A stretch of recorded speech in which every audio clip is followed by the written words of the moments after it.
안녕하세요. 김과장TV의 원포인트 레슨 시간입니다. 여러분, 우리는 흔히 디램을 전원이 꺼지면 데이터가 사라지는 휘발성 메모리라고 부르죠.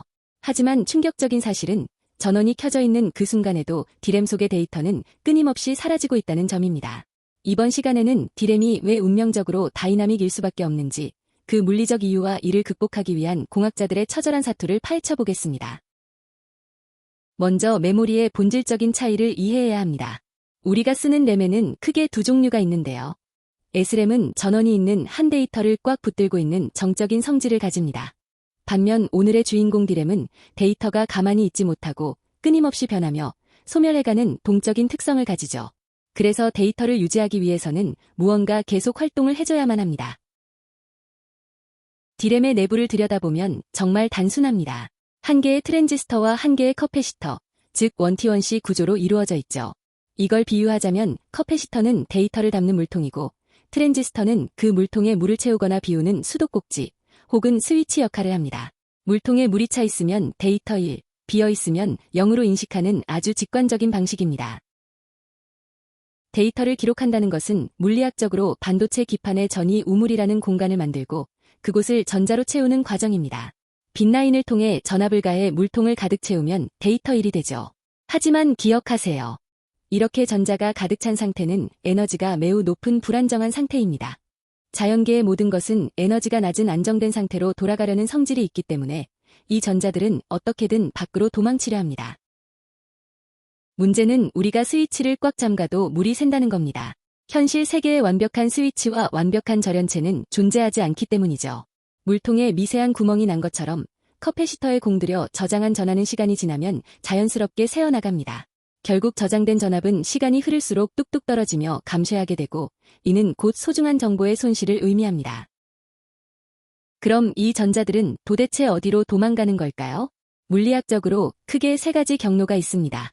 첫째, PN 접합 부위를 통해 기판으로 빠져나가는 접합 누설이 있고요. 둘째, 스위치가 꺼져 있어도 틈새로 조금씩 흐르는 문턱 전압 이하 누설이 있습니다. 마지막으로 커패시터의 절연막 자체를 뚫고 나가는 유전체 누설까지 존재하죠. 사방이 구멍투성이인 셈입니다. 누설 전류 때문에 디램셀의 데이터가 버틸 수 있는 시간은 정말 짧습니다. 이를 보존 시간, 즉 리텐션 타임이라고 하는데 일반적인 디램은 약 64ms, 즉 0.064초가 지나면 데이터가 깨질 위험에 처합니다. 만약 우리가 0.1초 동안 아무것도 하지 않고 방치한다면 디램 속의 모든 데이터는 흔적도 없이 증발해버립니다. 이것이 바로 미시적인 관점에서 본 진짜 휘발성의 모습이죠.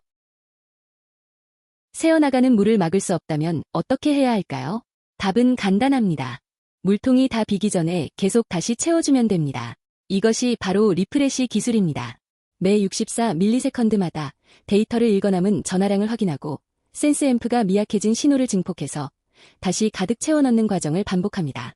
이 작업이 워낙 빠르게 반복되기 때문에 우리는 데이터가 영구적으로 보존되는 것처럼 느끼는 것입니다. 하지만 이 리프레시는 공짜가 아닙니다. 컴퓨터가 아무 일도 안 하고 쉬고 있는 대기 상태에서도 디램은 데이터를 지키기 위해 끊임없이 전기를 먹으며 리프레시를 돌리고 있습니다. 또한 리프레시가 진행되는 아주 짧은 순간 동안은 CPU조차 메모리에 접근할 수 없어 성능 손실이 발생하죠. 전원 공급이 끊기는 순간 리프레시도 멈추고 데이터가 즉시 소멸하는 이유가 바로 여기에 있습니다.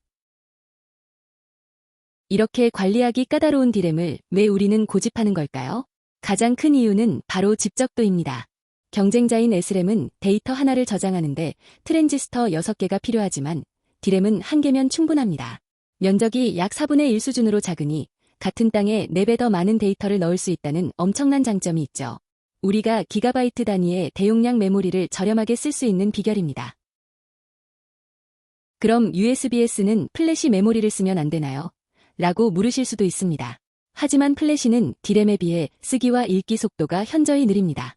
나노세컨드 단위로 일하는 CPU의 속도를 마이크로세컨드 단위인 플래시는 도저히 따라갈 수 없죠. 게다가 수명 문제도 있습니다. 플래시는 쓰고 지울 때마다 소자가 마모되지만 디램은 거의 무한대의 수명을 가집니다. 즉, 속도와 수명을 위해 휘발성을 선택한 것입니다. 칩이 점점 작아지면서 커패시터도 작아지고 전하를 담을 공간이 부족해지는 위기가 왔습니다. 이를 해결하기 위해 현대공학은 평면을 포기하고 3차원으로 눈을 돌렸습니다. 좁은 바닥 면적에서 최대한의 표면적을 확보하기 위해 위로 길게 컷 모양으로 쌓아 올리거나 기판을 깊게 파내는 트렌치 기술을 도입한 것이죠. 나노미터 단위에서 벌어지는 이 엄청난 수직 구조가 디램의 생명력을 유지해줍니다. 이번 시간의 결론입니다. 디램이 휘발성인 이유는 결함이 아니라 원T1C라는 가장 단순한 구조를 통해 저렴한 가격과 대용량을 동시에 잡기 위한 전략적 선택이었습니다. 누설 전류라는 물리적 한계를 리프렛이라는 공학적 지혜로 멋지게 극복해낸 것이죠. 결국 디램은 용량과 속도를 극대화하기 위해 안정성을 희생한 현대 공학적 타협이 만들어낸 최고의 결과물입니다. 이번 내용이 유익했다면 구독과 좋아요 부탁드립니다. 시청해주셔서 감사합니다. 지금까지 김과장TV였습니다.